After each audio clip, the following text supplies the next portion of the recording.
दोस्तों नमस्कार, आदाब, सत श्री अकाल। मीडिया बोल के नए अंक में आपका स्वागत है। दोस्तों, अपने देश में मीडिया की जो तस्वीर है वह भी इस वक्त बिल्कुल अपने देश की तस्वीर की तरह बनती जा रही है। जिस तरह अपने देश में एक बहुत ही मुट्ठी भर लोगों का हिस्सा बहुत ही खुशहाल है, बहुत ही अमीर है, और यूं लगता है कि अपने देश की गरीबी के विशाल बंजर रेगिस्तान में वो जैसे समृद्धि का नखलिस्तान हो, वो हालत होती है अपने देश में अमीरों की इस विशाल गरीब देश के आबादियों के बीच। अगर आप देखें मीडिया के मालिकों की स्थिति, बेहद अमीर लोग, बड़े कारपोरेट घराने, और उसके बाद जो कुछ चुने हुए बहुत ही चुनिंदा एडिटर्स, एंकर और एंकरनियाँ, टॉप पोजीशंस पे काम करने वाले मैनेजमेंट के लोग, वो भी मीडिया का अपना हिस्सा मानते हैं। अपनी गाड़ी पर प्रेस लिखाते हैं, अपने चैनल, अपने अखबार का नाम लिखाते हैं, बड़े जलसों में जाते हैं तो भी उस ग्रुप के नुमाइंदे के तौर पे जाते हैं जो एक मीडिया का ग्रुप होता है। तो उन लोगों की एक समृद्धि से लहराती दुनिया है, खुशहाली, अमीरी, लकदक, बिल्कुल चमकीली दुनिया। लेकिन अगर सचमुच अगर आप देखें अपने देश के मीडिया का दूसरा बड़ा हिस्सा, जिसमें सबसे अधिक मीडिया के में काम करने वाले लोगों की संख्या है, और वो हैं हमारे पत्रकार, वो है हमारे रिपोर्टर, सब एडिटर, प्रोड्यूसर, और असल लोग जो पत्रकारिता करते हैं, जो जूझते हैं। अगर इन सबको अगर आप देखें तो बिल्कुल भारत की आबादी की तरह एक बिंब, एक रूपक उभरता है, एक ऐसा चित्र उभरता है जैसे मानो हमारे देश का मीडिया, हमारे देश की आबादी, हमारे देश के लोगों की जो सामाजिक संरचना अपने देश की है, जो आर्थिक संरचना है, उसका मानो एक रिफ्लेक्शन हो, उसका एक प्रतिबिंब हो। दोस्तों, मैं इसलिए ये बात कह रहा हूं कि कोरोना इस महामारी के दरमियान ये तस्वीर बिल्कुल उभर कर सामने आ रही है। आप देखते होंगे कि मीडिया के जो मालिकान हैं, मीडिया हाउसेस के, उनकी खुशहाली में, उनकी समृद्धि में कोई कमी नहीं आई है। वो रो जरूर रहे हैं कि उनकी समृद्धि बहुत कम हो गई है, लेकिन अगर उनके खर्च और उनकी आमदनी के हिसाब से देखिए तो बहुत बड़ा अंतर शायद उतना टेलीविज़न चैनलों में तो बिल्कुल नहीं है। हाँ, अखबारों के हिसाब से मैं ज़रूर कह सकता हूँ कि वहाँ थोड़ा बहुत परिवर्तन आया होगा। जो बड़े एडिटर्स हैं, जो बड़े एंकर्स हैं, जो बड़े एंकरनियाँ हैं, जो बड़े मैनेजमेंट गुरु लोग बैठे हैं, उनके यहाँ भी कोई बहुत बड़ी तब्दीली नहीं है, क्योंकि वो ऑलरेडी इतने धनी, इतने कुलीन हो चुके हैं कि भारत के मीडिया में जो सचमुच इसकी जो अंदरूनी संरचना है, उसमें भी वर्ग और वर्ण भेद जैसे अपने भारत के समाज में है, वैसे ही वर्ग और वर्ण भेद मीडिया में भी है। खैर, मीडिया में वर्ण भेद तो बहुत पहले से रहा है, लेकिन वर्ग भेद भी बिल्कुल साफ साफ उजागर होता रहा है। इस महामारी के दरमियान ये और बढ़ गया है। अब जैसे उदाहरण के तौर पे अगर आप देखें तो कोरोना महामारी का सबसे अधिक असर अगर मालिकान कहें कि उनके मुनाफे पर पड़ा है, एडिटर्स कहें तो उनकी तनख्वाहें थोड़ी बहुत कम हो सकती हैं, लेकिन जो आम पत्रकार है वो बेरोजगार हो रहा है। बड़े पैमाने पर पत्रकारों का रोजगार छिना है। मेरे पास कोई प्रामाणिक डेटा, जो जर्नलिस्ट यूनियन है तो आजकल वैसे भी नाम के लिए हैं, लेकिन कोई ऐसी संस्था अपने देश में नहीं है जो इस तरह के आंकड़ों को एक जगह इकट्ठा करके पेश करे।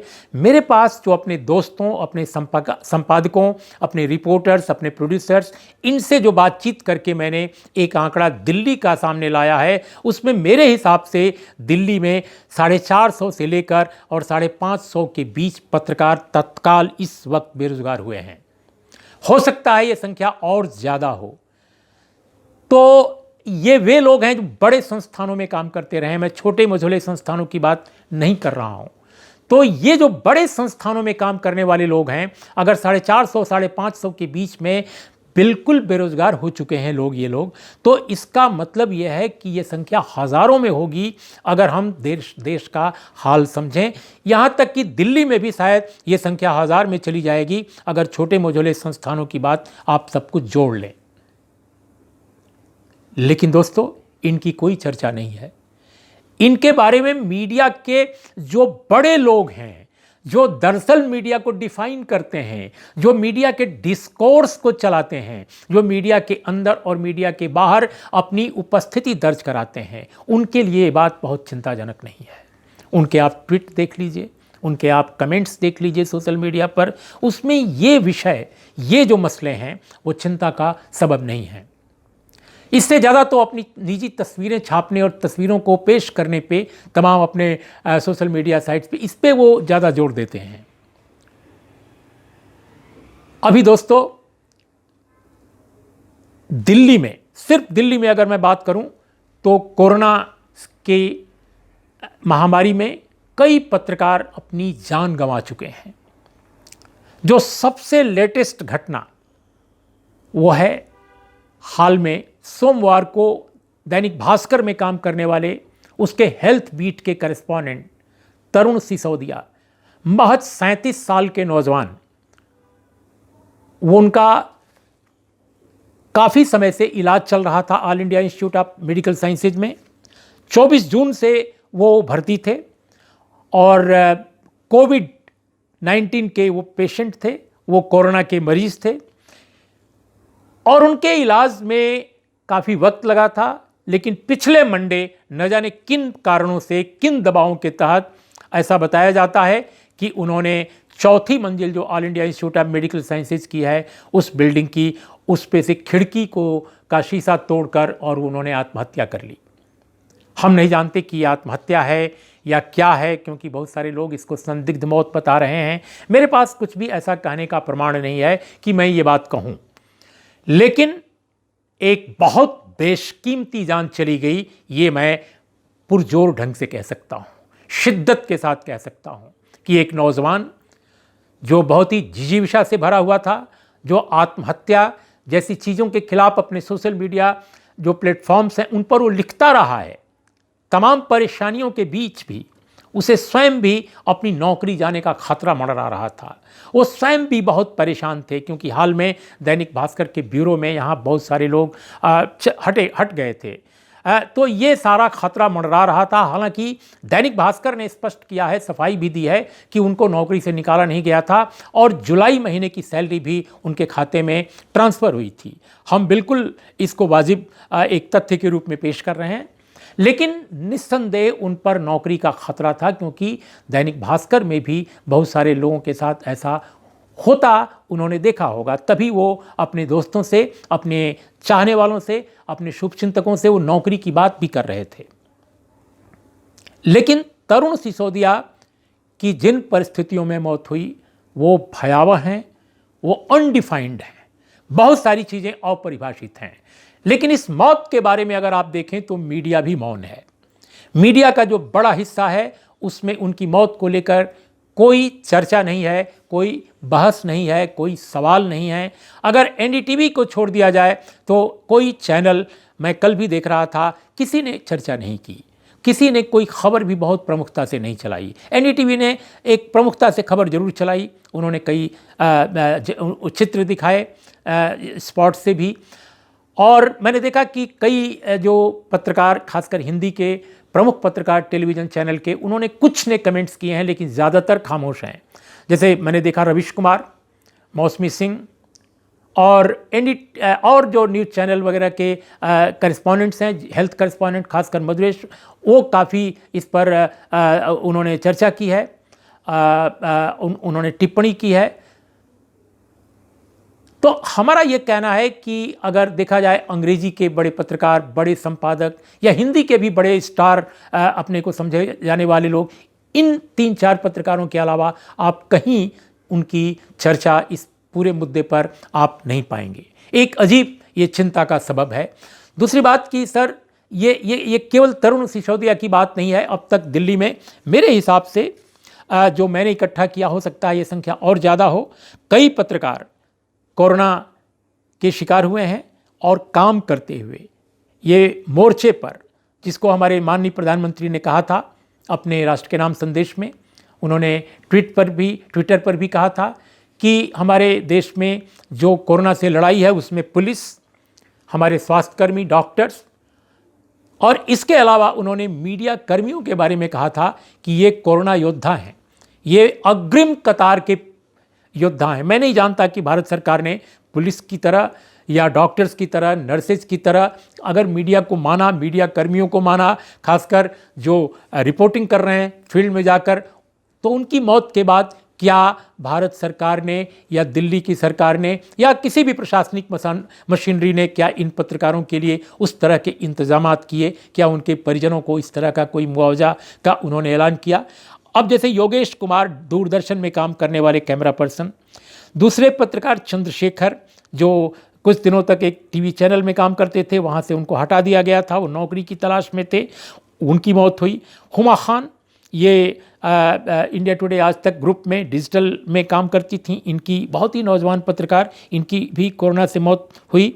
इसके अलावा हमने देखा कि आगरा में पंकज कुलश्रेष्ठ, इसके अलावा तमिलनाडु में राज टीवी के ई वेलुस मुरुगन, इसके अलावा जो एक वीडियोग्राफर थे, बहुत ही सीनियर वीडियोग्राफर, इसके अलावा पीटीसी के देवेंद्र पाल सिंह पंजाब के, इसके अलावा आपको मैं बताऊं कि हैदराबाद में मनोज कुमार TV5 के, ये तमाम लोग जिनकी मौतें दर्ज हुई हैं। और इन लोगों के सहित मेरी जो जानकारी है, सारे नाम मेरे पास नहीं है, लेकिन तकरीबन 1 दर्जन के आसपास पत्रकार कोरोना की रिपोर्टिंग करते समय या उसकी छायाकार के रूप में फील्ड में काम करते हुए वो मौत के शिकार हुए हैं, कोरोना के शिकार हुए हैं। बहुत सारे लोग संक्रमित हुए, लेकिन खुशकिस्मती है कि उनमें से अनेक पत्रकार उनका कुछ नहीं हुआ, वो सुरक्षित हैं, वो संक्रमण के बावजूद वो उनकी रिपोर्ट निगेटिव आई। सबसे अधिक पत्रकार मुंबई में पहले पॉजिटिव घोषित हुए थे, लेकिन उनकी रिपोर्ट बाद में निगेटिव आई।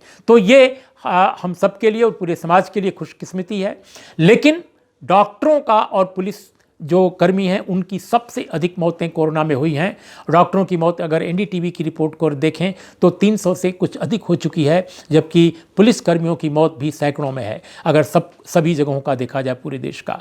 तो ये बहुत ही चिंताजनक बात है। लेकिन हम मीडिया के बारे में चूँकि आज बात कर रहे हैं दोस्तों, हम इसी कॉन्टेक्स्ट में हम बात करेंगे भारतीय प्रेस क्लब, इन जो प्रेस क्लब ऑफ इंडिया है उसके फॉर्मर जनरल सेक्रेटरी गौतम से। और गौतम लाहिड़ी, मैं आपसे जानना चाहता हूं कि जो इस वक्त हमारे देश में कोरोना से होने वाली मौतों के अलावा अगर पत्रकारों की देखें, मौतों की संख्या पुलिस कर्मियों के हिसाब से, डॉक्टरों के हिसाब से वाकई कम है। और ये बहुत अच्छी बात है कि बहुत ज़्यादा मौतें नहीं हैं, लेकिन एक मौत भी बहुत बड़ी होती है, बहुत बड़ी घटना होती है दोस्तों। तो मैं गौतम जी आपसे समझना चाहता हूं कि इन मौतों के अलावा जो भारी संख्या में पत्रकार बेरोजगार हो रहे हैं, जो अनएम्प्लॉयमेंट उनका बढ़ रहा है, और प्रधानमंत्री जी के आह्वान के बावजूद कि कोई मालिक किसी भी कंपनी का, किसी भी उपक्रम का, चाहे वो किसी भी तरह का संस्थान हो, लोगों को इस हालात में नौकरियों से न निकाले, फिर भी नौकरियों से मीडिया में भारी संख्या में लोगों को निकाला जा रहा है। इस पर एक जर्नलिस्ट होने के नाते, प्रेस क्लब के पदाधिकारी होने के नाते आप कैसे देखते हैं इसको? देखिए, जब प्रधानमंत्री देश के नाम पे संदेश दिया, उसी पहले संदेश में ही उन्होंने कोरोना महामारी के जो फ्रंट लाइन वर्कर हैं उसमें से उन्होंने मीडिया का नाम भी जिक्र किया था।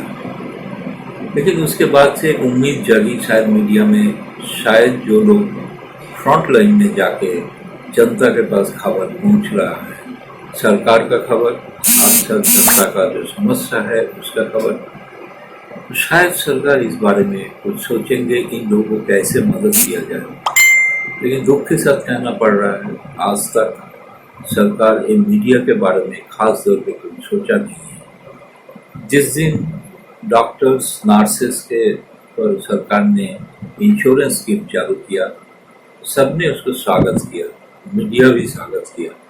मीडिया का उम्मीद था सबके लिए कम से कम जो सड़क पे उतर के, मैदान में उतर के खबर कर रहा है, फोटो उठा रहा है, ऐसे फोटोग्राफर, ऐसे वीडियोग्राफर, खास तौर पे कुछ पत्रकार, तो इसके क्यों नहीं इसके बारे में सोचा जाए? क्यों इसके बारे में सरकार पहल नहीं की? ये बात मैं मानता हूँ। आजकल जो मीडिया संगठन है सब सरकारी संगठन है। सरकारी संगठन में ही हुआ कि नहीं पता नहीं। आपको लोगों को पता होगा कि प्रसार भारती, दूरदर्शन में कुछ लोगों ने कोरोना का शिकार हुए थे। मंडी हाउस का स्टूडियो बंद करना पड़ा था, उसको बाकी जगह पे शिफ्ट किया था। उन लोगों के लिए बीमा है कि नहीं है वो भी पता नहीं। उन लोगों की तरफ से कोई डिमांड हुआ कि नहीं वो भी पता नहीं। निजी मीडिया जो है, मैं मानता हूँ निजी मीडिया के सबके बारे में सरकार को करना संभव नहीं है, लेकिन खास तौर पे मीडिया से बातचीत करके एक स्कीम हो सकता था, जिस स्कीम के तहत इसमें हो सकता है कि बड़े मीडिया जो है आउटसाइड वो भी उसमें शामिल हो, साथ साथ सरकार भी शामिल हो। जो लोग कम से कम बाहर जा रहे हैं, जैसे जब लोग कोई वॉर कवर करने जाते हैं, सारे विदेशों में परंपरा है, मैंने सुना है विदेशों में पत्रकार के लिए बहुत सारे स्कीम है, खासतौर पर इंश्योरेंस स्कीम भी है। तो इस तरह से कोई स्कीम चालू होने से अच्छा होता था। कुछ राज्य सरकार पहल किया है, खासतौर पे मेरा जानकारी है कि शायद वो पश्चिम बंगाल सरकार पत्रकार के लिए इंश्योरेंस स्कीम चालू किया है। उसमें सरकारी पहल कर रहा है, उसका प्रीमियम सरकारी दे रहा है, कम हो लेकिन कुछ तो किया है। आज ऐसे क्यों नहीं बाकी राज्यों में हो सकता है? साथ साथ बाकी राज्य सरकार को भी आगे आना चाहिए। आपको पता होगा, पता है कि नहीं पता नहीं, कि इस दौरान अभी तक कम से कम मेरे हिसाब से 3000 के ऊपर मीडिया जो काम करते थे उसको उनको नौकरी से बाहर कर दिया। छोटे बड़े कुछ अखबार तो बंद ही हो गया है, बड़े अखबार जो है वो भी लोगों को निकाल रहा है। तो ऐसे स्थिति में ऐसे नहीं है कि मैं छोटे मध्यम जो पत्रकार जो मीडिया हाउस है उसके समस्या सोच सकता हूँ।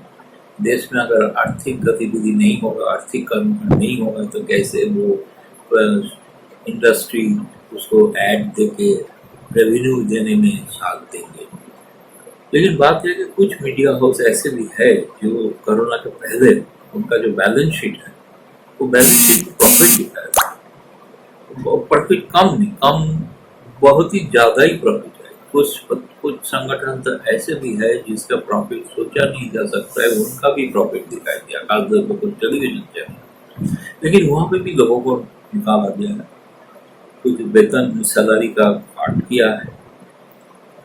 कारण ये है कि मीडिया हाउस भी जो अपना जिम्मेवारी है वो जिम्मेवारी उनका जो वो भी नहीं निभा रहा है, क्योंकि उनका भी एक जिम्मेवारी होता है। इस संकट के समय में अगर वो मीडिया जिसके इतना दिन तक उनको साथ दिया है उनके बारे में अगर वो नहीं सोचेंगे तो कैसे होगा। इसलिए हम सब मिलकर एक आवाज़ उठाना चाहिए, सरकार और मीडिया हाउस दोनों कुछ सोचे, ताकि इस जो आपदा है, इस जो संकट है, खासतौर पर नौकरी का, जीविका का जो संकट है, इसको कैसे हम रोक सकते हैं। और गौतम, आपसे ये एक मेरा आखिरी सवाल है कि दिल्ली में जो मौतें हुई हैं और ख़ासकर जो तरुण सिसोदिया जो भास्कर के पत्रकार हैं जिनकी सबसे ताज़ा घटनाक्रम है जिसको लेकर बहुत सारा विवाद है, बहुत सारे सवालात उठ रहे हैं, आपकी क्या पोजीशन है? आपको क्या लगता है क्या करना चाहिए सरकार को और मीडिया को इस बारे में किस तरह से सोचना चाहिए? सबको पता है कि हाल ही में एक युवा पत्रकार का निधन हो गया है।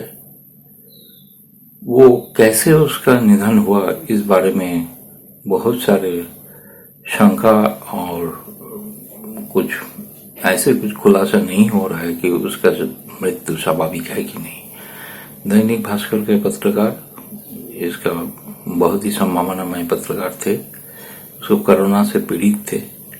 खास तौर पे एम्स के अंदर क्या हुआ, वो एम्स में भर्ती थे, एम्स के अंदर क्या हुआ सबको एक एम्स की तरफ से एक स्टेटमेंट जारी किया है, उसमें एक कहना है। इसके बाद सरकार की तरफ से भी एक जांच कमेटी बैठाया गया है, यह अच्छी बात है, इसका हम स्वागत करते हैं। साथ सही युवा पत्रकार के मन में एक वेदना और एक भावना है कि इसका एक निष्पक्ष जांच होना चाहिए। देखिए, ये तो सिद्धांत सरकारी करेंगे, खासतौर पे दिल्ली सरकार को इसके बारे में आगे आना चाहिए और इसका जो परिवार है इसको देखभाल के लिए सरकार को भी सोचना चाहिए। अभी सुना है कि सरकार हाल ही में कोई जर्नलिस्ट वेलफेयर फंड बनाया है, अगर संभव है तो उसी फंड के तहत इस परिवार को सहायता की जाए। साथ साथ पत्रकार बिरादरी इकट्ठा होकर इसका परिवार को सहायता करने में एकजुट हो, यही मेरा अपील होगा। मैं काफ़ी हद तक गौतम की बात से सहमत हूँ। तो दोस्तों, मेरा ये कहना है कि इस संदर्भ में हमें ज़रूर सोचना चाहिए कि आखिर क्या वजह है कि मीडिया में इस दरमियान हाल के वर्षों में अगर देखा जाए तो मीडिया भारत में दुनिया के दूसरे देशों की तरह बहुत बड़े मुनाफे में था। दूसरे देश जो घाटे का सौदा, कई जगह अखबार बने हुए हैं, खासकर प्रिंट मीडिया बना हुआ है और विजुअल में भी बहुत बड़ा फ़ायदा नहीं है, लेकिन भारत के मीडिया में जो मुनाफा है, टेलीविज़न चैनलों का हो, खासकर बड़े चैनलों का या बड़े अखबारों का है, उनके मुनाफे में कोई बहुत बड़ी कमी कभी नहीं देखी गई। मुनाफा बरकरार रहा और कई तो ऐसे अखबार भारत के हैं जिन्होंने विश्व रिकॉर्ड बनाया मुनाफे का। उनकी पाठक संख्या न प्रभावित हुई, न तो उनका मुनाफा कभी प्रभावित हुआ, बुरे से बुरे दिनों में भी, मंदी के दिनों में भी। लेकिन कोरोना के इस दौर में, लॉकडाउन के दौर में और लॉकडाउन के बाद, जबकि अब लॉकडाउन कई प्रदेशों में नहीं है, पूरे देश में बहुत कम जगहों पर है, इसके बावजूद भी वो चंद महीनों के नाते, चंद महीनों के दरमियान जो उन पर एक दबाव आया है, उसकी वजह से बड़े संस्थान में भारी संख्या में कटौतियां नौकरियों की हो रही हैं। लोगों को बगैर किसी नियम कानून के, श्रम कानूनों का पूरा उल्लंघन करते हुए उनको निकाला जा रहा है। और भारत सरकार जो कह चुकी है, जिसके प्राइम मिनिस्टर कह चुके हैं कि किसी को ना निकाला जाए, उनका श्रम विभाग बिल्कुल ठप पड़ा है।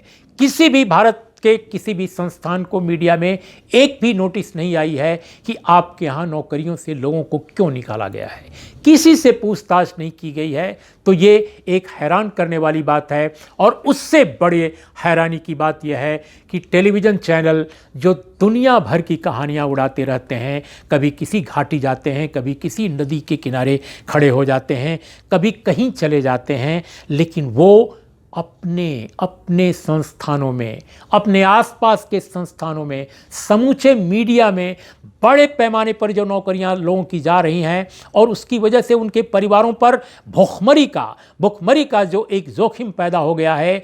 बहुत सारे लोगों के बच्चों की फीस देने के पैसे नहीं हैं, मीडिया में सारे लखपति नहीं हैं, मीडिया में सभी लोगों की तनख्वाहें लाखों में नहीं हैं। बामुश्किल 15,000 से लेकर 35,000 काम करने वाले हिंदी और भाषाई पत्रकार, यहाँ तक कि कई अखबारों के अंग्रेजी के भी पत्रकार हैं, वेबसाइटों के भी पत्रकार हैं, इन सब की जो तनख्वाहें हैं वो बहुत कम हैं और एक परिवार को खुशहाली के साथ जीने के लिए दिल्ली जैसे शहर में, मुंबई जैसे शहर में बिल्कुल नाकाफ़ी हैं। उनकी पूरी जिंदगियां, उनके पूरे परिवार, उनके जितने आश्रित लोग हैं, सब तबाह हो रहे हैं। मैं ऐसे पत्रकारों को जानता हूं, खासकर एक मौत के बाद एक पत्रकार के, खासकर वो कहानी कोरोना से पहले की है कि उनकी बेटियां, 2 बेटियां संस्कृति स्कूल में पढ़ती थीं, लेकिन मौत के बाद उनके परिवार को बाहर जाना पड़ा। अपनी बच्चियों का उनके परिवार ने उनकी बच्चियों का एडमिशन भी कैंसिल कराकर और वो चले गए। तो हमारा ये कहना है कि इस तरह की बहुत सारी घटनाएं हैं जो इस कोरोना के दरमियान और कोरोना के बाद, पता नहीं जब भी ये हालात ख़त्म होंगे, जब भी हालात में बदलाव आएगा, मीडिया का ये जो सिनेरियो है, ये जो परिदृश्य है, वो कैसे खुशहाल होगा, कैसे वाइब्रेंट होगा। आज सचमुच एक रुआंसा भरा माहौल है, एक ऐसा माहौल है जिसमें लोगों की आंखों से आंसू तो नहीं टपक रहे हैं, लेकिन जिन परिवारों पर ये बीत रही है वो जिंदगी और मौत के बीच में जूझ रहे हैं। उनके लिए खाने से लेकर दवा के और जीने की बुनियादी ज़रूरतों के लाले पड़े हुए हैं। तो इन शब्दों के साथ दोस्तों, बहुत बहुत धन्यवाद आपका। नमस्कार, आदाब, सत श्री अकाल।